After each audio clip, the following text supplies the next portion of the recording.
They found the manuscript sealed in wax, buried beneath a chapel floor. It spoke of a symbol so powerful it had to be forgotten. A story, not of brick and mortar, but of consciousness and creation. The tale of the first circle. He was a man who lived in libraries, his skin pale from the fluorescent glow of ancient texts. His name was Elias, and his life was a quiet, relentless pursuit of echoes, the faint whispers of history that linger in forgotten places. It was in one such place, a dusty archive, tucked away in a European monastery, that he found it a fragmented codex, its pages brittle with age, its ink faded but still holding the ghosts of forbidden knowledge. The codex, or what was left of it, was not a historical account in the traditional sense. It was a spiritual treatise, a guide to a cosmology that had been systematically erased, and at its heart was the recurring motif of the circle. The world is, as Elias had been taught, was built on straight lines and sharp angles, the foundations of cathedrals, the grid of cities, the very logic of modern thought. All were predicated on linearity. But the Codex spoke of a different architecture, one that predated the age of reason. It spoke of a time when man's first thought of the divine was not a line leading to a point, but a circle enclosing a void. This wasn't just a design choice, it was a fundamental worldview. The Codex presented the circle not as a mere shape, but as a symbolic technology, a tool for connecting with the divine. It was the blueprint for a state of being, not a building. Elias, with his intellectual rigor and his scholar's heart, was initially skeptical. He saw the world through the lens of empirical evidence and historical fact. But as he pieced together the fragments of the Codex, a narrative began to emerge. It spoke of ancient peoples who, long before they had a name for God, looked to the heavens and saw not a pantheon of deities, but the perfect, unbroken arc of the sun and moon. They saw the cosmos in a state of eternal return, and they sought to replicate that perfection on earth. Their temples, therefore, were not monuments to a specific god, but rather physical manifestations of this cosmic principle. The Codex described the first circle as the moment of creation itself, before anything. There was an unmanifested potential, a formless void, and from this void, a point of consciousness emerged. This point, in its solitary existence, sought to define itself, and in doing so, it projected a circumference around itself, creating the first circle. This was not a physical event, but a spiritual one, the birth of the concept of a enclosed, sacred space. The Codex called this process the drawing of the divine. The circle, therefore, was not a symbol of the divine itself, but of the divine's act of self-definition. Elias's research led him to a number of ancient sites that seemed to corroborate this idea. He studied the stone circles of the British Isles, like Stonehenge, and the even older circular structures of Göbekli Tepe in Turkey. He had always seen them as astronomical calendars or ritualistic gathering places. Now, through the lens of the Codex, he saw them as something more profound. They were physical representations of that original act of creation. The stones were not just markers of time, they were markers of a sacred space, a microcosm of the cosmos itself. The circular enclosure was a deliberate act of separating the mundane from the sacred, of creating a sanctuary where one could enter the timeless realm of the divine. The Codex's most haunting passage was a parable of a forgotten king who built a circular temple not for his people, but for himself. He sought to create a space so perfect, so complete, that he could shed his mortal form and become one with the cosmic heart. He believed that the circle, with its lack of beginning or end, was the only form that could truly contain the infinite. The parable ended with the king disappearing, leaving behind an empty temple, a silent testament to his profound and ultimate belief. Elias felt a chill as he read this. It wasn't a story of a successful apotheosis, but a warning the circle, in its quest for perfection, could also be a trap, a closed loop of self-obsession. The knowledge he was uncovering was not just about the divine, but about the human psyche, and its perilous journey toward enlightenment. The circle was a tool, and like any tool, its power was dependent on the hand that wielded it. He understood now why this knowledge had been buried. It wasn't just esoteric, it was dangerous. It offered a path to power that bypassed traditional religious hierarchies. The circle was not a symbol of obedience to a distant god, but an invitation to an intimate, personal relationship with the divine, a direct, unmediated connection. This was a truth that could dismantle empires and subvert established doctrines. It was a knowledge so powerful, it had to be forgotten, sealed away beneath a chapel floor. As Elias concluded his initial reading of the fragmented codex, a new understanding settled over him. The circle was not a simple shape, it was a spiritual technology, a cosmological blueprint, and a map of the soul's journey. It was a silent testament to a time when humanity saw itself not as separate from the cosmos, but as an integral, cyclical part of it. The temples were not just places of worship, they were machines for spiritual transformation. The king in the parable, in his quest for divinity, had stumbled upon a fundamental truth. The circle was a gateway, and Elias, by uncovering this codex, had just found the key. He had a long journey ahead of him, a journey that would take him to the heart of the circle's power, and perhaps to its greatest secrets.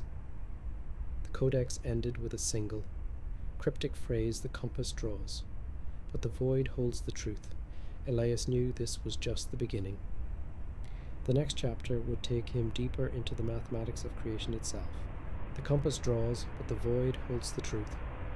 This phrase from the codex echoed in Elias's mind, a cryptic invitation to a deeper layer of understanding. He had seen the circle as a cosmic symbol, a spiritual blueprint, but the codex suggested its power was rooted in something more tangible, the very act of its creation, the tool that drew it, and the empty space at its heart. He realized that to understand the ancient temples, he had to understand the philosophy of the compass. The compass, as a tool, is a simple marvel. It consists of two legs, one a fixed point, the other a moving pen. The fixed point represents the origin, the unmoving center, and the moving leg represents the act of creation, the projection of form from a static source to the ancients. This was not just a geometric instrument, it was a metaphor for the divine. The fixed point was the Godhead, the uncreated, immutable source. The moving leg was the creative force, the divine will that emanates outward to define the boundaries of the universe. The circle, therefore, was the material universe itself, a perfect form brought into being by a perfect divine's act. Elias began to see this metaphor everywhere in the Codex. A detailed section described the sacred geometry of creation, in which the very first act of the universe was the establishment of a fixed point and the subsequent drawing of a circle of being. This was the first day of creation. The moment order was brought forth from the chaos of the void.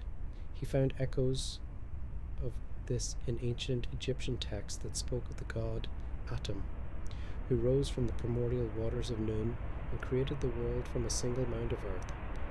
The circle was not just a shape, it was the story of creation, a narrative encoded in stone and symbol. But the most compelling revelation came when Elias began to apply this understanding to the temples themselves. He focused his research on two specific types of circular structures, those with a clear, defined center, and those where the center was conspicuously empty.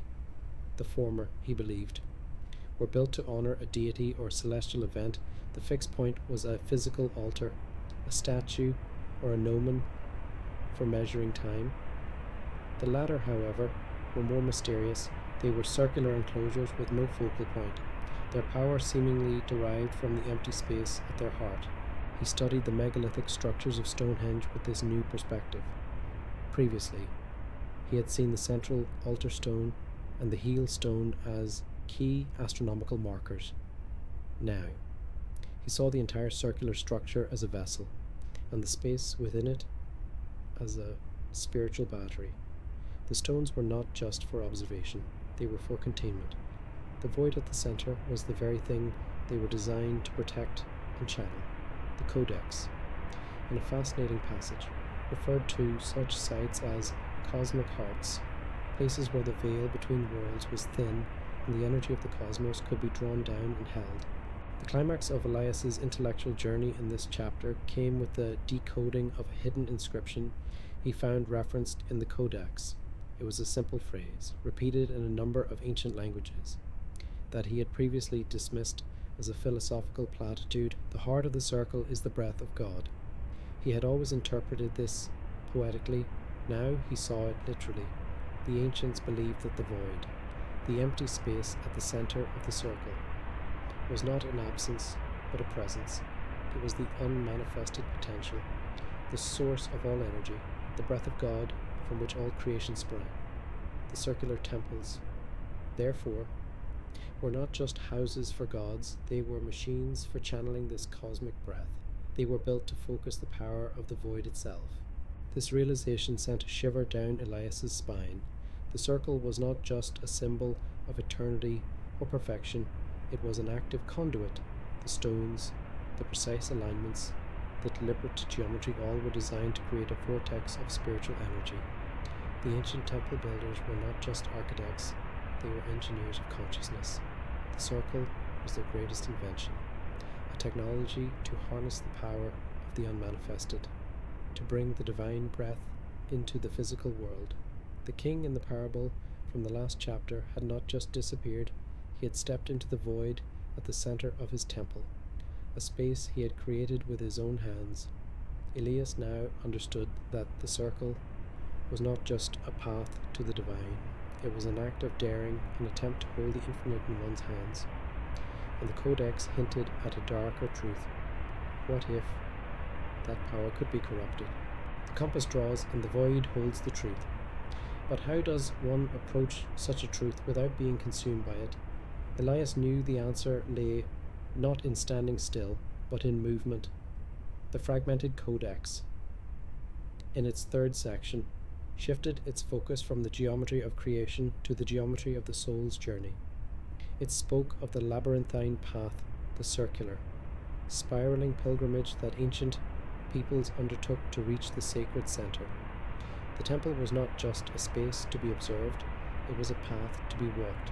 The modern mind, Elias reflected, sees a path as a straight line from point A to point B.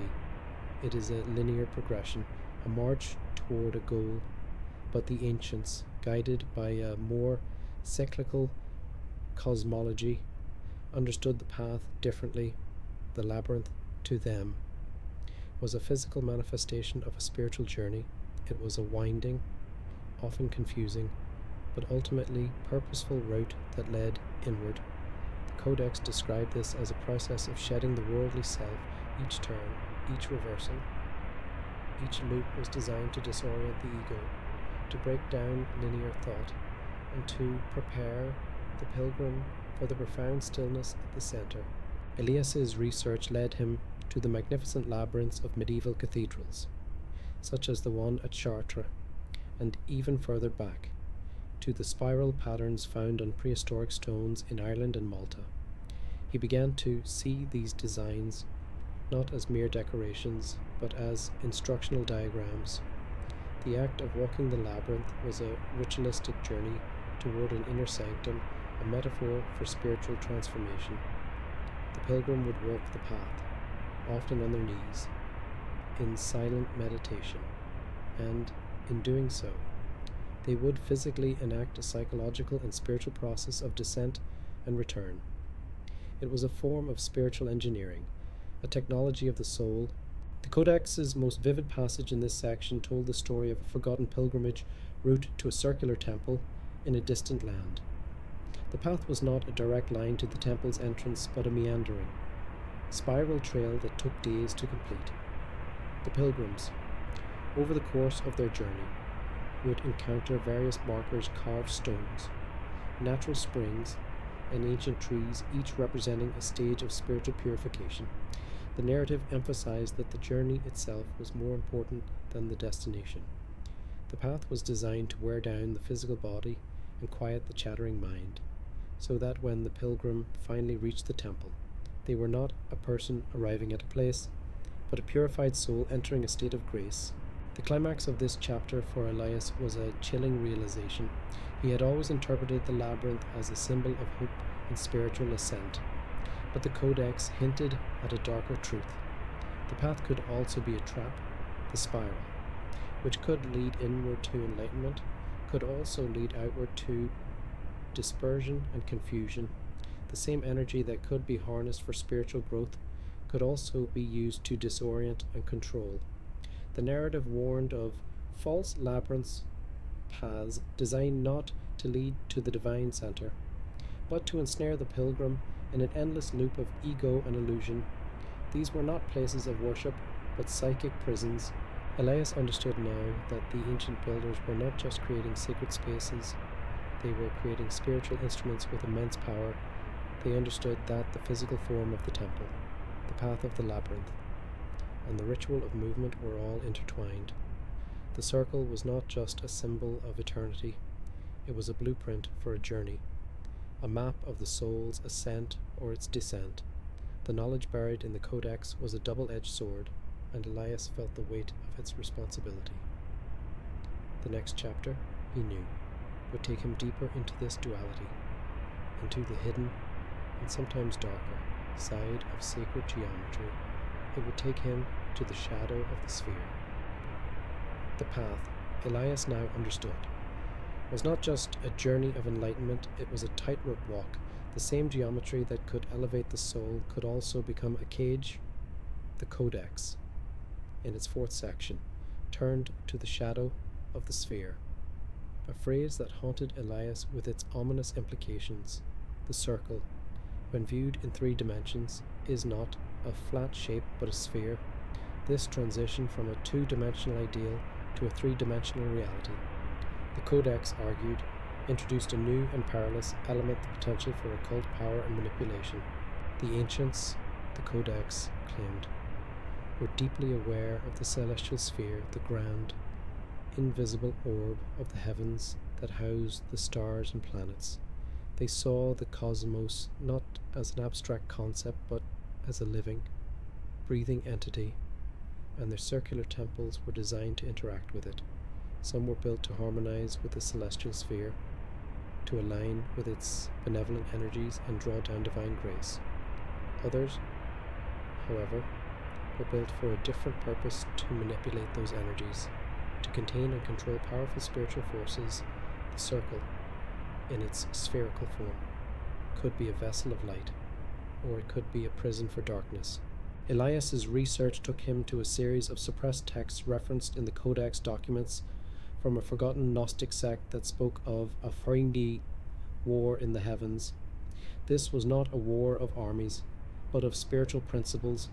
The sect believed that the cosmos was not a place of pure harmony, but a battlefield of competing spiritual forces, some benevolent, others malevolent. They claimed that certain circular temples were built by powerful, secretive groups, not to worship the divine, but to bind and contain these forces, to prevent them from interfering with human affairs. The architecture, in this context, was a form of spiritual warfare. The sacred geometry was a weapon. The most disturbing account was a story of a circular temple in a mountainous region, built by a group known as the Keepers of the Ring. This temple, according to the text, was not an open space but a series of concentric stone rings, each designed to vibrate at a different frequency.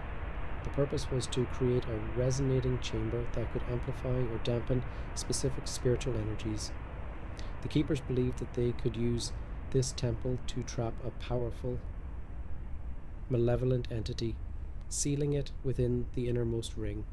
The story ended with the temple being deliberately destroyed and buried, its power deemed too dangerous to exist in the open. The narrative suggested that the very act of building such a structure was a great risk, for to create a cage for a spiritual being was to create a prison for oneself.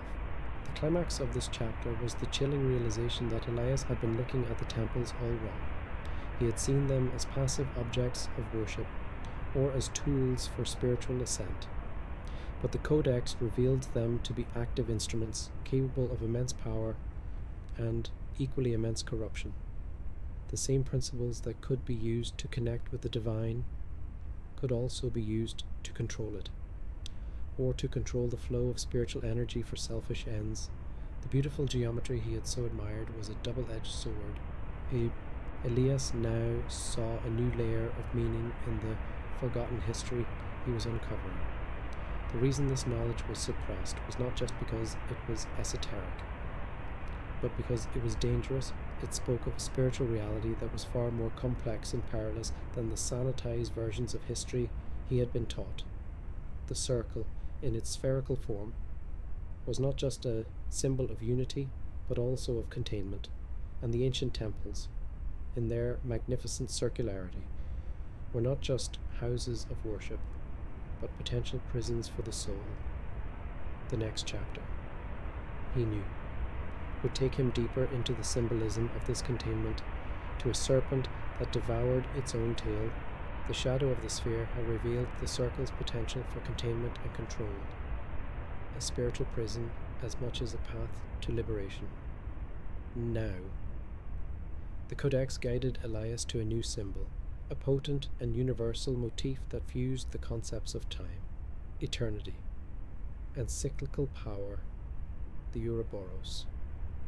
This was the image of the serpent devouring its own tail, a perfect circle of consumption and renewal. To the ancients, this was not just a myth, it was a physical law, and the circular temples were its architectural expression. Elias's research shifted to temples where serpent imagery was prominent. He studied the feathered serpent, Quetzalcoatl, in Mesoamerican temples, and the serpentine paths of ancient Irish mounds like Newgrange. He had always seen these as symbols of a specific deity or a cultural narrative, but the Codex revealed a deeper, more esoteric meaning. The serpent, in its ability to shed its skin and be reborn, was the ultimate symbol of cyclicality. It represented the eternal cosmic process of death and rebirth, a perpetual cycle of destruction and creation that governed not just the seasons, but the very fabric of reality. The Codex's most profound revelation in this section was that ancient cultures viewed time not as a linear progression from past to future, but as an ever-returning circle. The universe, they believed, was in a constant state of flux, endlessly collapsing and being reborn. The circular temples, therefore, were not built to transcend time, but to align with it. They were built to act as cosmic clocks, marking the great cycles of the sun and moon, to remind humanity that they were part of a grand, eternal return. The temple's circular shape was a physical representation of this belief, a constant reminder that every end was also a beginning. The narrative of this chapter, as pieced together by Elias, centered on an enigmatic group of alchemists who followed the path of the serpent. They believed that the circular temples were alchemical laboratories, not for turning lead into gold, but for transforming the human soul. They would perform rituals within the circular walls, using the temple's geometry to focus on the concept of the Ouroboros. Their goal was not to escape death, but to embrace it as a necessary part of rebirth, to shed their mortal ego and be reborn into a higher state of consciousness, a state where they were one with the eternal cycle. The climax of this pursuit, as described in the Codex, was the attainment of a state of pure self-renewal, where the individual became a living embodiment of the serpent devouring its tail, a being of endless transformation. The climax of Elias's intellectual journey in this chapter was the understanding that the circle was not just a symbol of eternal perfection, but of relentless, unending change. It was a symbol of both harmony and chaos, of life and death, of creation and destruction, the Ouroboros was a terrifying, beautiful truth that all things must end to begin again. The temples were not just monuments to a past era, they were living symbols of this truth, built to guide humanity through the terrifying and exhilarating cycles of existence. The knowledge he had uncovered was not just about history, it was about the fundamental nature of reality itself. And the Codex hinted that there was a final, unifying truth to be found, a truth that connected all these disparate circles into an unbroken ring. Elias, now immersed in the esotericism of the Codex, felt the disparate threads of his research beginning to weave themselves into a single, cohesive tapestry. The circle was not just a symbol of creation, a path of the soul, or a container of power. It was all these things and more. The Codex, in its penultimate chapter, spoke of the unbroken ring, the culmination of all the previous principles. This was the final, unifying truth that connected all the ancient temples and their builders as secret knowledge, a shared understanding passed down through generations. The Codex revealed that the ancient temple builders were not isolated cultures acting on their own. Instead, they were part of a global, interconnected spiritual network. They shared a common language of sacred geometry, a universal understanding of the circle's power. They knew that the earth itself was a living, breathing entity, a giant sphere with its own energetic ley lines and chakra points, and they built their circular temples on these points, creating a planetary grid of spiritual power. The unbroken ring was this global network, a circuit of consciousness that connected humanity to the divine, the physical to the spiritual, and the past to the present. Elias began to see this network in the geographical distribution of the temples. He found circular sites across continents, from the stone circles of Europe to the kivas of the American Southwest and the sun temples of the Incas.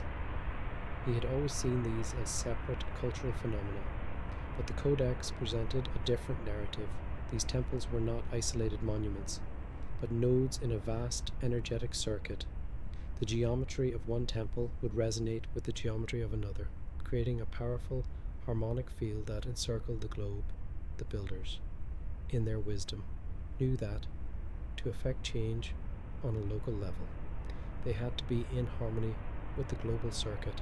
The climax of this chapter was the discovery of a final, complete passage in the Codex, a profound spiritual treatise that had been sealed with an alchemical symbol, the Ouroboros. It was a synthesis of all the previous revelations. It explained that the circle was a symbol of unity because it had no beginning and no end, no top and no bottom. It was the perfect representation of the fundamental truth that all things are interconnected. The human soul, the temple, the planet, and the cosmos were all part of this unbroken ring. The journey of the labyrinth was a journey toward this unity. The power of the sphere was the power of this unity, and the cycle of the serpent was the eternal dance of this unity. Elias felt a sense of awe and immense responsibility. The knowledge he had uncovered was not just history, it was a revelation of a hidden spiritual reality. The ancients, in their wisdom, had built a system of sacred architecture that was a map to this reality. They had left behind clues in stone and symbol, hoping that one day a truth seeker like Elias would piece together the fragments and rediscover the unbroken ring. The circle was not just a shape, it was a promise of unity in a world of division. The final chapter, he knew, would take him to the ultimate truth of the circle, to the very heart of the ring itself. I have completed the script for chapter 6. Please let me know when you are ready for the final chapter. Elias had walked the labyrinth of history, followed the shadow of the sphere, and stood within the unbroken ring of ancient wisdom. He had seen the circle as a cosmic blueprint, a spiritual tool, and a universal symbol. But the Codex, in its final, most profound passages, revealed the ultimate truth. The true power of the circle did not lie in its circumference, nor in the stones that defined it, but in the unseen, empty space at its heart. The temples were not built to guide the individual to a physical location, but to an inner state, the unseen center. The Codex's final message was a philosophical treatise, a spiritual call to reflection. It argued that all the geometry, all the rituals, and all the grand architecture were merely guideposts pointing inward. The compass drew the circle, but the truth was in the void it enclosed. The journey of the labyrinth was not to a physical sanctuary, but to the stillness within one's own soul. The unbroken ring was not just a global network of temples, but the fundamental unity that resides in the heart of every living being. Elias, sitting in the dusty archive, felt a profound sense of clarity. The temples were not places to find God, they were places to find the God within. The ancients, in their wisdom, knew that the divine was not a being to be worshipped from a distance, but a presence to be experienced at the core of one's existence. The circle, in its perfect form, was a map to this inner truth. Its circumference represented the outer world of form, and its center, the inner world of formlessness, the space of pure potential, the dwelling place of the divine. The final narrative in the Codex was not a story of a king or a pilgrimage, but a single, haunting reflection. It spoke of a sage who, after a lifetime of studying the heavens and building temples, finally understood that all his work was a grand illusion. He had been so focused on the form, the circle, the sphere, the ring, that he had missed the content, the void. He had been looking for God in the stones. When God was in the silence between them, his final act was to sit at the center of his greatest temple, not to worship, but to simply be. He sat in the space of the unseen, and in that moment he realized that the temple was not a structure he had built, but a state of being he had achieved. This profound realization was the climax of Elias's long journey. He had started with a question about ancient architecture and ended with a revelation about the nature of consciousness itself. The circle was a tool for spiritual awakening, a technology for self-realization. The temples were not just historical relics, they were enduring invitations to a deeper truth. The video concludes with a lingering question, a final call to reflection for the truth seeker. What if the temples of old were not just built to stand the test of time, but to whisper a secret across the ages? What if the knowledge of the circle, buried for centuries, was not meant to be found in a book, but within the very heart of the one who seeks it? Knowledge buried for centuries, now uncovered and still. There's more